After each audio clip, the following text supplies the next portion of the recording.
Everything revolved around William and Harry. A role that was both her destiny and her greatest achievement. Diana completely changed royal motherhood. Completely turned it on its head. But Diana was from a broken home. Diana was brought up in a very unhappy household. It was cold, it was miserable. And the odds were stacked against this shy nanny right from the start. Married into a family firm shackled by tradition, with a husband ill-prepared for fatherhood. Charles was basically brought up by nannies. A princess who was never afraid to break royal protocol. She was setting the standards for her children. Desperately trying to provide a normal childhood to two extraordinary boys. Diana always wanted them to have a normal as upbringing as possible. As her marriage unraveled on the world stage, she fought to protect her children from the press. I hope you can find it in your hearts to understand and to give me the time and space that has been lacking in recent years. How did Diana create a revolution in royal motherhood? We examine the secrets behind her unique parenting style and ask how her sons have learned to live with the tragedy of her loss.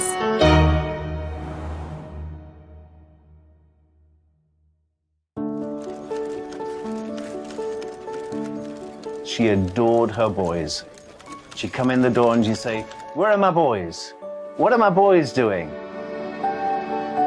Princes William and Harry were the centre of their mother's world. Her approach to motherhood was completely different to anything we'd ever seen before. She put motherhood first and foremost. Motherhood for Diana was her principal purpose on earth. I mean, she considered raising William and Harry as her number one task. Being the Princess of Wales was a secondary option. Today, her boys have followed in their mother's footsteps, becoming devoted, hands-on parents. Diana was an earth mother, really. And from the start, she was determined to keep them as close as she possibly could to her. And she wanted to show that they were loved. I mean, she said, "I'm going to shower them with love and cuddles and hugs," because I didn't get that when I was a child. But the devotion that Diana displayed to William and Harry was in stark contrast to her own childhood. Diana felt, age 6, that she was unloved and unwanted. And those are feelings that she took into her adult life, and feelings that I think never left her. Diana was from a very aristocratic family, the Spencers, but her parents had a very acrimonious divorce. One of Diana's most vivid memories was hearing her mother crunching across the gravel outside their home, getting into her car and driving out of her life. She was profoundly affected by that memory. She wanted to ensure that she and Charles gave William and Harry the kind of upbringing that she felt she was deprived of by not having a mother around for such a large chunk of her life. She herself had not felt loved in the very peculiar circumstances in which she was brought up, with Rain Spencer, the new wife of Earl Spencer, whom she described as acid rain, and a whole lot of nannies who were very unsympathetic. Diana's late teenage years followed the path of many girls of her social status and background. Diana was a quintessential Sloane Ranger, the kind of girls who wore flat shoes and long skirts. They came from a certain class and had a certain style, and she was a perfect example of that. It was no surprise that one of Diana's first jobs was working as a nanny for an American family in London. I think girls like Diana are programmed to become mothers. She went to a boarding school that was not particularly academic. Girls were not expected to have great careers. I don't think she was at the forefront of the feminist movement. By 1980, she had her first full-time job as a nursery teacher's assistant in Pimlico. I wanted to teach children, and they said, "Why not come along?" So I first started off doing afternoons, and then I took over the mornings and did whole days. Can I ask you if it was your own child in particular? Oh, yes. What? Did that prompt you into wanting to do it? I just love children. She was always happy and outgoing. showed a great sense of humour, and was very relaxed with the children. From the minute she walked in, you could tell that she had a really genuine love for young children, particularly the very small ones. And anyone who arrives with a baby, you could guarantee that she will be there to feel the baby. Then, that summer, she attended a polo match and caught the eye of a future King of England. When Charles first met Diana, she had seemed to be absolutely perfect. She seemed to love the countryside. She was a funny, easy, carefree girl who seemed to love Charles, love everything that he loved, and just be simple, uncomplicated. Their romance blossomed over sailing weekends at Cowes and a visit to Balmoral. Prince Charles had to find someone who was eligible, a virgin, of aristocratic background, that would provide him with bloodstock. On the 24th of February, 1981, the couple announced their engagement to the world's press. Yesterday you were a nanny looking after children. Now you're about to marry the Prince of Wales, and one day you would, in all likelihood, be Queen. It's a tremendous change for someone, if I may say, of 19 to make all of a sudden, the transition. It is, but I've had a small run out to it all in the last 6 months. And next to Prince Charles, I can't go wrong. He's there with me. You'll miss looking after the children? Yes. Well, they'll certainly miss you, won't they? Hope so. I'm amazed that she's been brave enough to take me on. And I suppose in love. Of course. Whatever in love means. On the 29th of July, 1981, Charles and Diana married. The most iconic wedding of the 20th century. Prince Charles and his bride, the new Princess of Wales, acknowledged the roars of delight from the huge crowds from the balcony of Buckingham Palace. When I asked Diana about the wedding, she told me that she felt that she was a sacrificial virgin lamb, sacrificed on the altar of monarchy. Her prince in shining armour did arrive and carry her off, but not to a fairy tale. Really, she became a broodmare. Just over 3 months later, Diana was officially pregnant. The princess was, for once, rather coy with the photographers. Your Royal Highnesses are to be blessed with a child. As soon as Diana became pregnant, she really did come into her own, because she always wanted to be a mother. And as soon as her baby arrived, that was it. She was setting the standards for her children. The arrival of Diana's first child would breach royal protocol for direct heirs to the throne.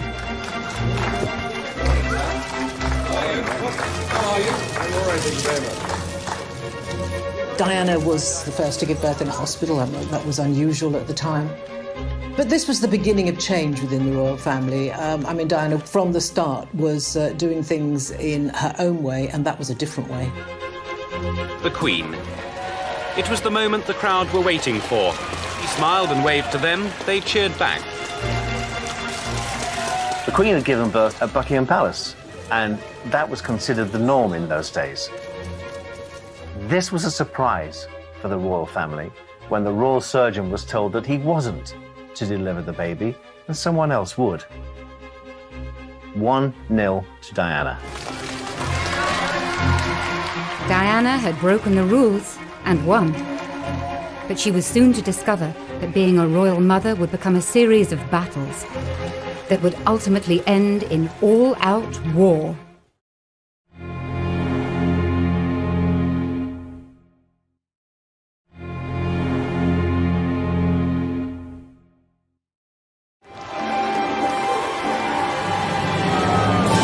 On the night of the 21st of June, 1982, Buckingham Palace announced that Princess Diana had given birth to a boy. News teams sent to Prince Charles's country estate were ordered to capture ecstatic local celebrations. In Gloucestershire, the children celebrated in their way. Dear Prince Princess Diana and Prince Charles. Congratulations on the birth of your new baby. Her number one job was to produce an heir to the throne, and if possible, a boy. And that's precisely what she did.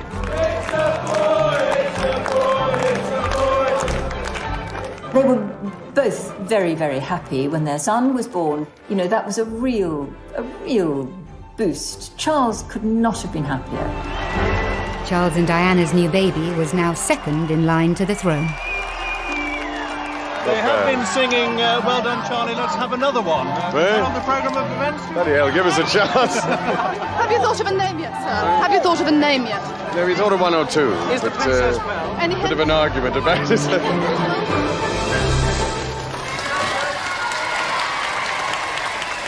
Charles's choice for names for William were Arthur or Albert or something quite old-fashioned. Without Diana, I don't think we would have William. Diana may have won the battle to choose William's name, but 6 weeks later, at his christening, she was to feel powerless. Royal christenings are formal occasions. This is a moment of history that's going to be replayed for decades, and so it's important to get things right. William was baptised in the music room at Buckingham Palace. But Diana wasn't consulted about what time would work best for her baby, and the morning didn't go well. It was feeding time for William, and it wasn't a great time for having their photographs taken, where she had to control a young baby who was getting restless. He was grisly, he was crying, and she was, I think, mortified by this. It was difficult for Diana. It looks excruciatingly embarrassing. She's really flushed. And Diana and Charles are just trying to make William stop crying. So it didn't look a very relaxed occasion, I must say. She famously put her finger in his mouth to stop him crying. I mean, it was a brilliant piece of enterprise by Diana. But yes, later she claimed that she felt sort of an extra from that whole scene, that it was much more about the royal family and presenting an image to the world than the welfare of William. In her eyes, the royals put duty first and childcare second. With Princess Diana, it was always going to be the other way around.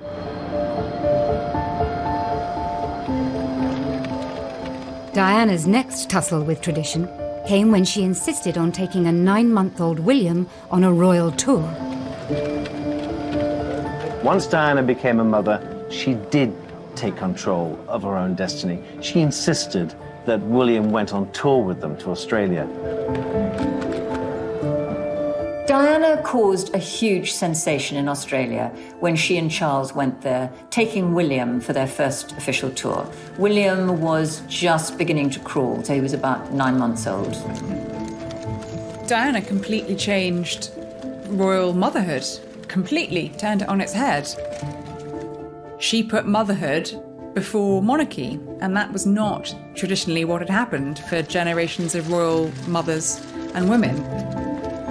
Ladies and gentlemen, this evening I couldn't possibly stand here and speak without mentioning our small son, William.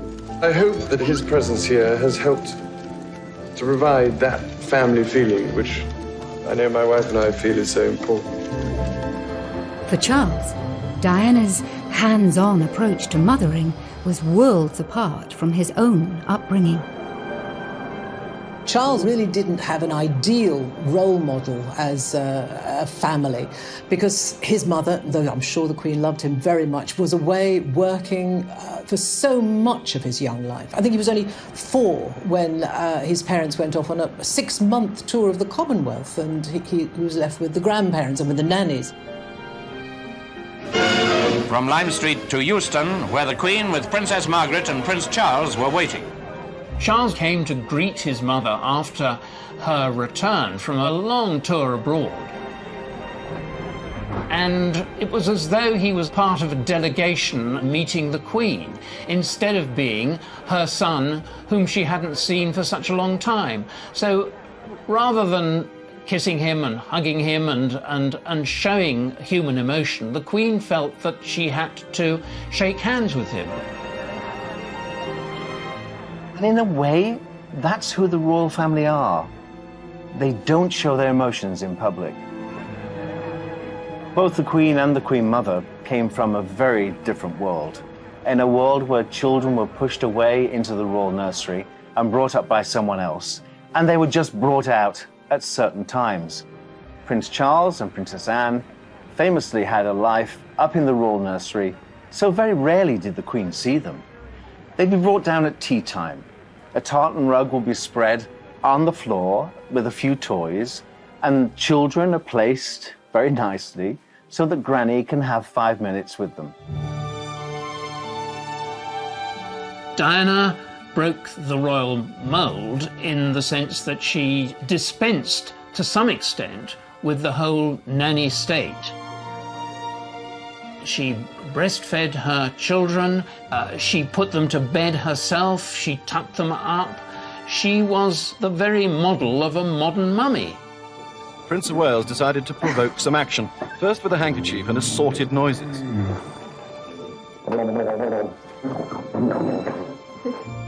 Charles was keen to demonstrate his desire to be a domesticated dad. In the early days, Diana and Charles really enjoyed things like bath time with William. And Diana admired the fact that Prince Charles spent a lot of time with his son. Charles understood the need to love. He did love. He understood the need to be secure. But again, I just don't think he didn't have the role models. I think it was Charles especially saying we handled it well. Should we go through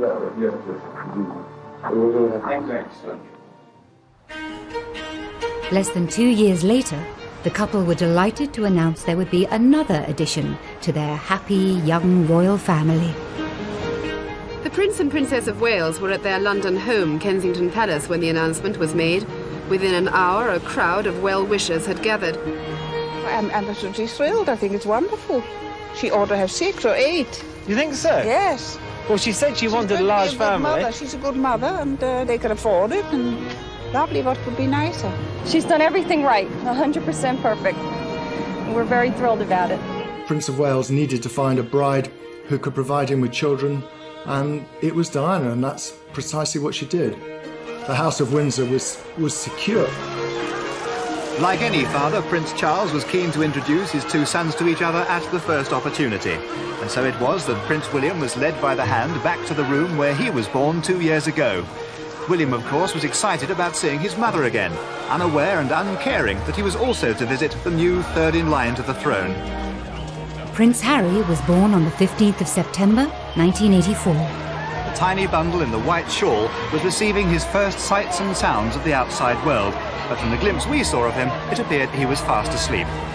The princess looked happy, relaxed, and well recovered from her labour. But the birth of a second son would prove to be the high watermark for Charles and Diana's relationship.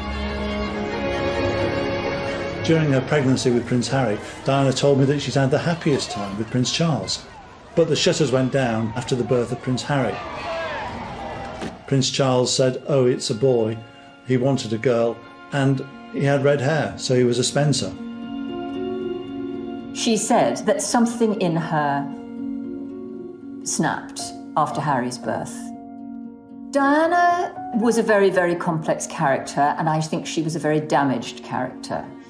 And in common with many people who have the sort of damage that she has, they can present a very, very normal and happy front to the world. But when they go behind their front door, things can be very different. She was an absolute superstar. But what Charles saw and the people who lived in their household saw was something very different. Over the next few years, Diana's deteriorating mental health would coincide with Charles's new affair, with his first love, Camilla Parker Bowles. We were an unhappy organization. We were keeping a lot of secrets. We were conscious that at the heart of what we were doing was this deceit. And that had a corrosive effect on relations. It had a pretty corrosive effect on the way we delivered the royal engagements that we did. They were all pretty good, but I used to think how much better they could be if the effort we were putting into concealing the truth were actually put into the day-to-day royal business. William and Harry were kept away from the underlying issues within the royal household.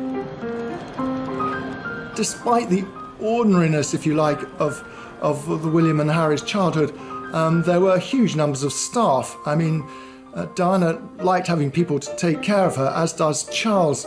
So there were nannies and all sorts of aides and assistants who could spirit the children off and entertain them. In those formative years, they were unaware of the difficulties that their parents were going through. And I suppose in that sense, they were quite privileged because there were people like me, the team that I had, the other members of the household staff, that were able to be part of this entertaining group that gave them laughter, certainly. Diana always encouraged her children to call all her staff by their first name.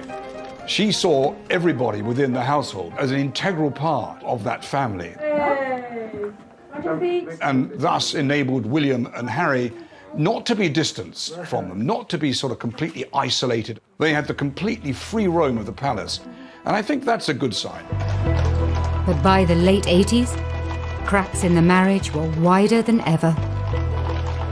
Diana always told me that she and Charles, whatever their differences, tried never to row in front of or because of the boys. And I do think they tried to be good parents in that way. I honestly don't think Harry ever really knew quite how bad things were between his parents. William certainly did. Diana herself talked about William passing tissues under the bathroom door because, he heard his mother crying because of what was going on in the marriage. And him declaring that he wanted to be, when he grew up, he wanted to be a policeman so he could take care of Mummy. I mean, enchanting sort of anecdotal evidence, but nevertheless, it was evidence that William was aware that something wasn't quite right. I think William and Harry were protected during this time because they were away at school. I'm sure it's much the same as many people who go to boarding school. They don't really know what's happening to their parents on the outside world. And William and Harry were no different. But the Princess of Wales was in better form. She sprinted past the other mums to finish a close second. But for all the best intentions of protective grown-ups, William and Harry's childhood innocence would soon be shattered. Within a couple of years, their parents would be openly fighting it out in the full public glare, in what became known as the War of the Waleses.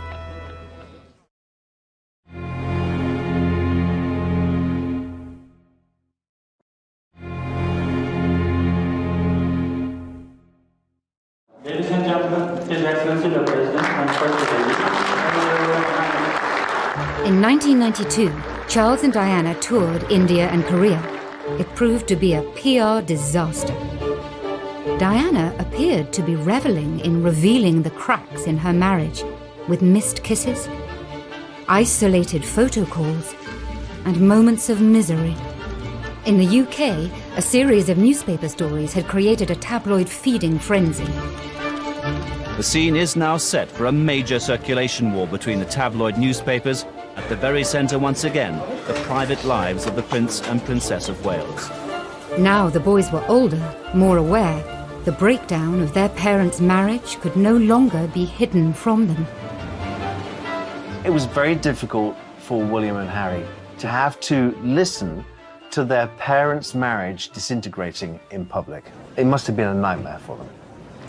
The Queen was forced to step in, and by the end of the year, the boys' parents decided to formally split. The separation was announced by the then Prime Minister John Major. It was a very defining moment for the entire world to see. It is announced from Buckingham Palace that, with regret, the Prince and Princess of Wales have decided to separate. Their Royal Highnesses have no plans to divorce, and their constitutional positions are unaffected. This decision has been reached amicably, and they will both continue to participate fully in the upbringing of their children.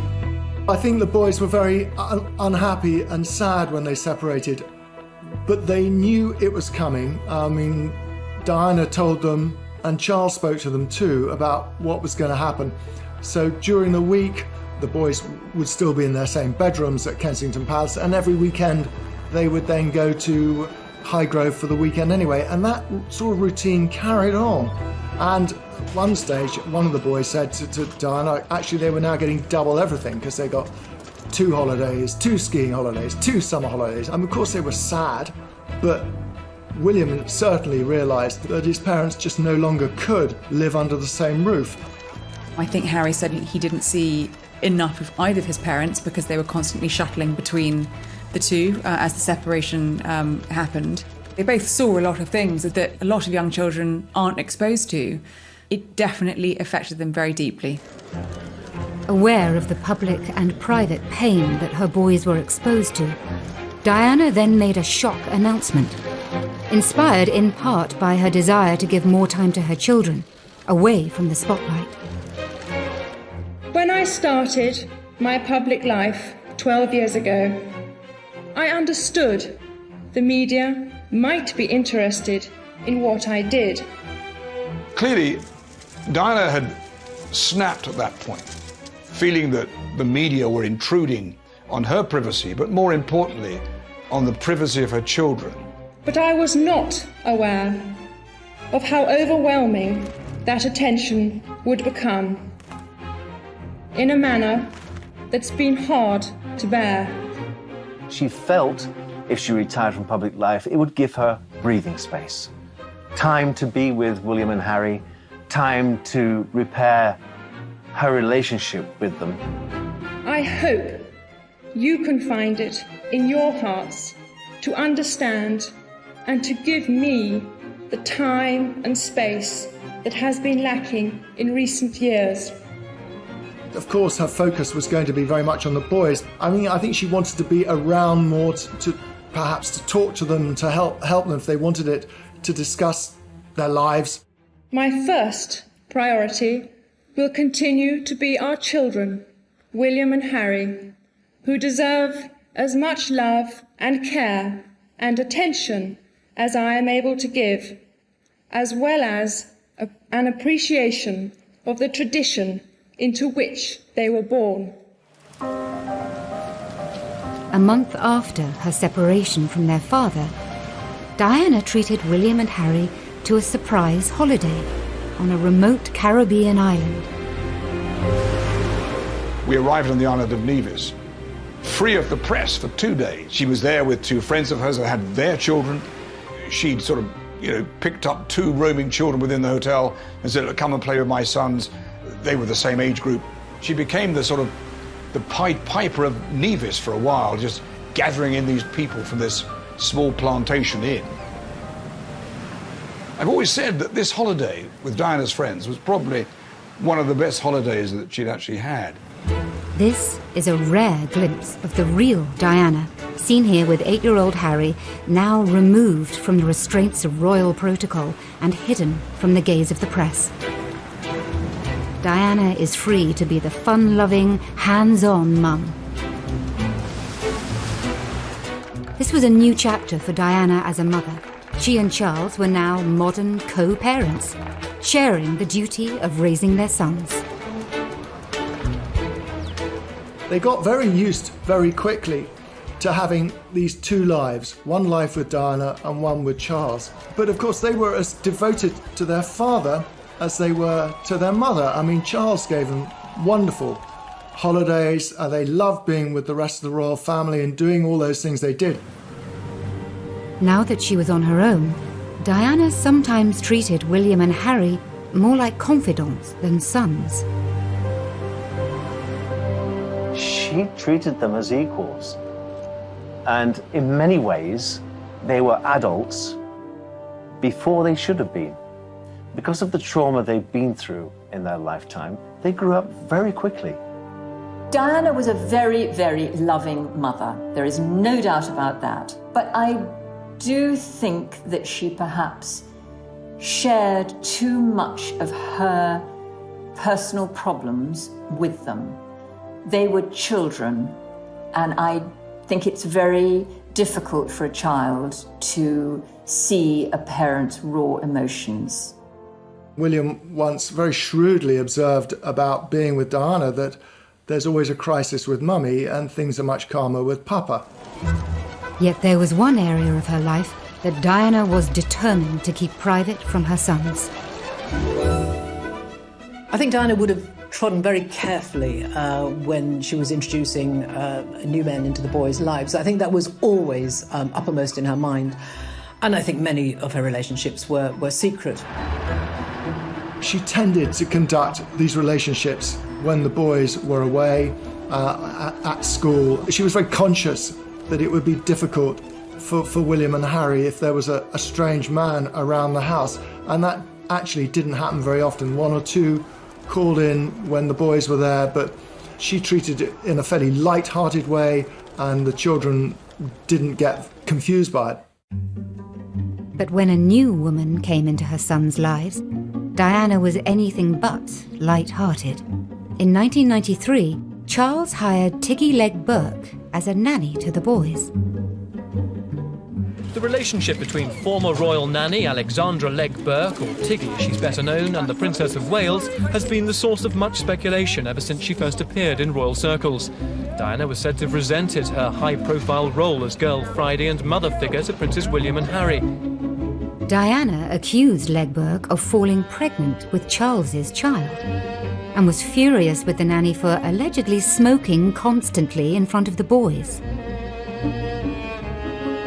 Diana let it be known in no uncertain terms that she was extremely jealous, and she became vindictive about Tiggy Legg Burke, who became a central figure in the boys' lives after the separation.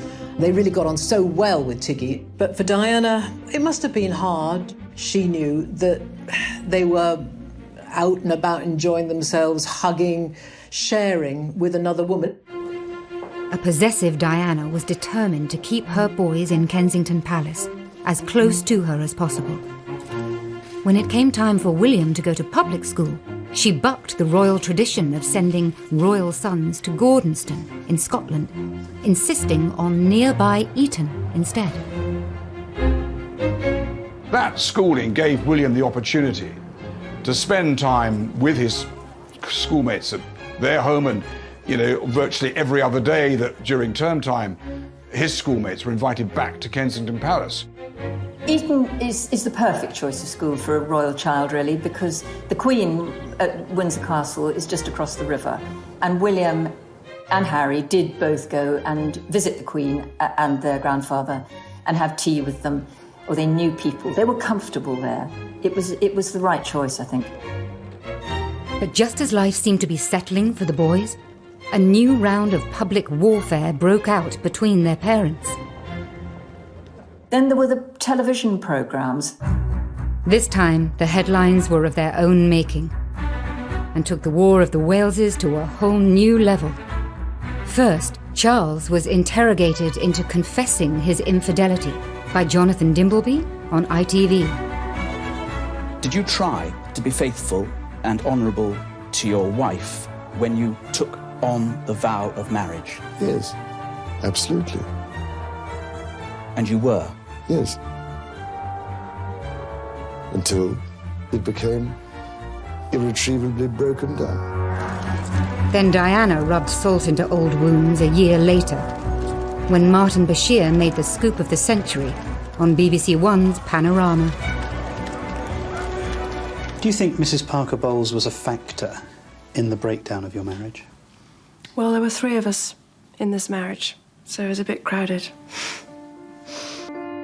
It's hard to imagine what it must have been like to walk down the streets of Eton or Windsor and see the newspaper headlines about Diana, about Charles, because unfortunately Charles and Diana did wage their war very publicly, and that was very hard for the boys. I know that everyone around them tried to shield them, but it wasn't possible, and it was very hurtful for them.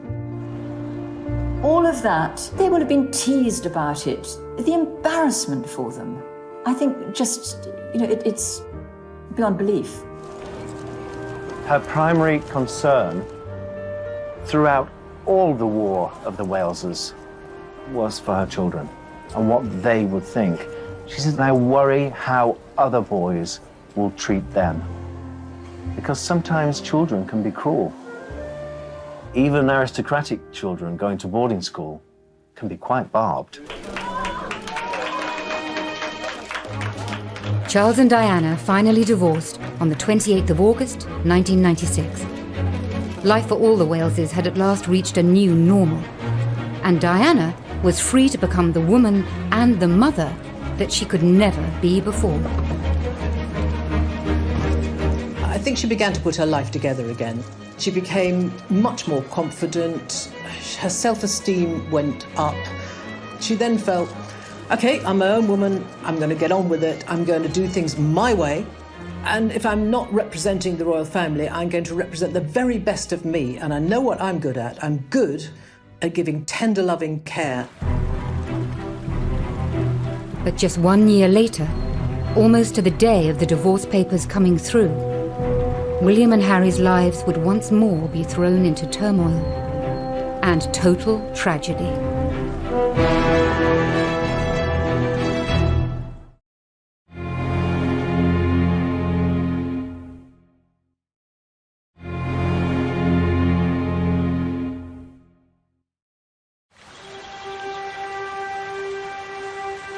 On the 30th of August, 1997, a 15-year-old William and a 12-year-old Harry were enjoying the annual summer break with their father at Balmoral. That night, the last images of their mother were captured by grainy CCTV cameras at the Ritz Hotel in Paris.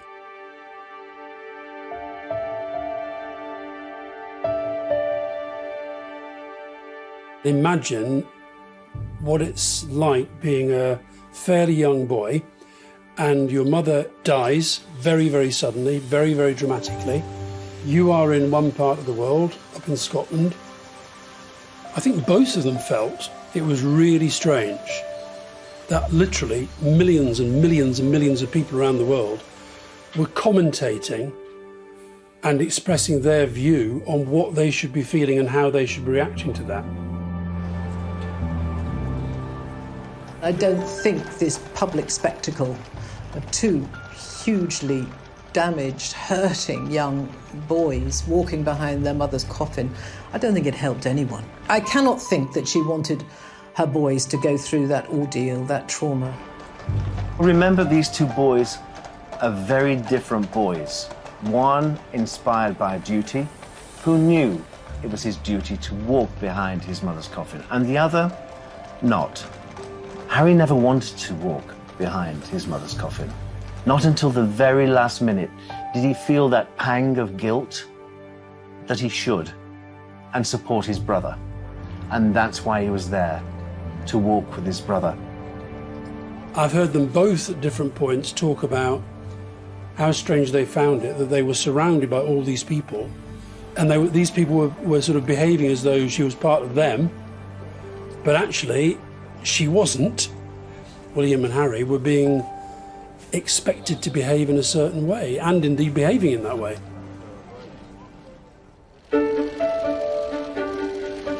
The boys had lost their mother, but their mother's love for them and their ability to show love lives on. First day I met him, he just came running up and chucked a ball at me. He was third youngest there or something, and no father, no mother. Really sweet. Diana's legacy is in every single bit of everything that William and Harry do. I don't think you can underestimate that. Every time I've spoken to Harry, he thinks about what his mother would have thought of what he was doing. And he's spoken about wanting to, make her proud and hoping that she would feel proud with a lot of the work he's done. I think it's fairly obvious to everybody across the world what the key issues are. They're certainly not political issues, they're humanitarian issues, and they're ones that need to be talked about, because if we talk about it, then we'll hopefully be able to fix it before it becomes a complete disaster. And the same with William. I think people talk about, gosh, aren't they just their mother's boys? But they are, consciously. The more we talk about mental health, the more normal the topic becomes, and the more we feel able to open up and seek support. You know, parenting, it comes in all sorts of shapes and sizes, and children survive all sorts of experiences as long as they have love. As long as a child feels secure and loved in its first 18 months of life, then it can withstand just about anything. And if ever there was proof of that, then I think it would be William and Harry. I mean, you know, they've been through some terrible things, but they have survived, and I think they had, indisputably, an absolute bedrock of love and security when they were small. They're not completely stiffly formal. They're sort of natural and easy. Diana opened their minds and their eyes in so many ways. It's given them a very inquiring nature, and it's made them very relatable. People really enjoy meeting them and admire them hugely, largely because of what Diana provided for them. And when he walked through the minefields, I was so proud of him. That little boy who loved his mummy so much, following in her footsteps, literally, paying homage to the path which she trod. William's carrying on his mother's work in a more subtle way. He's approaching homeless, HIV and AIDS at the boardroom level. I feel very closely linked to Centrepoint. It is a charity with which both my mother and father became passionately involved. Indeed, it was while my mother was patron that Harry and I had our first contact with Centrepoint. Prince William is far more Hanoverian than Prince Harry. He's shown himself to be wiser and been prepared to accept what's happened and moved on. And I don't think that Prince Harry has ever really moved on from the traumas that he's faced in his life. You see in William, you know, sometimes the way he will sit and listen to people in a meeting or a conversation or an event. And it's literally like looking at Diana. Reflections of Diana can even be seen in her son's different choice of wife. Diana knew what William's future held. She knew that she was preparing him to be king one day. Kate is the most perfect support and consort for a king. So I think she would be very pleased with Kate. The one thing she did say, certainly to William, was about the woman he married should first and foremost be a friend. Why did she say that? Well, she felt that she never got to know the Prince of Wales. Harry is a much freer personality with a freer life ahead of him, and Meghan is perfect for that. Diana always said from a very early age there was a very rebellious streak in her. Very independent, very feminist. There are parallels, obviously, between the way Diana decided that the media attention, the way of life was too much for her, and the way Harry and Meghan have chosen to quit as senior members of the royal family, even more dramatic. And I think that Harry is replicating his mother's footsteps there and saying that it isn't the way of life for me. I think Meghan is the one who has possibly taken an objective view and given Harry a way out that he was looking for before Meghan, but hadn't conceived possible. Now, both princes have children of their own. As parents, they seem to be very aware of the psychology behind their upbringing. Prince Harry can't get let go of Archie. He seems to be besotted. It's ironic, isn't it, that Princess Diana, who had a troubled childhood, and Prince Charles, who's complained of distant parenting, have brought up two kids, William and Harry, who are both triumphs of parenting.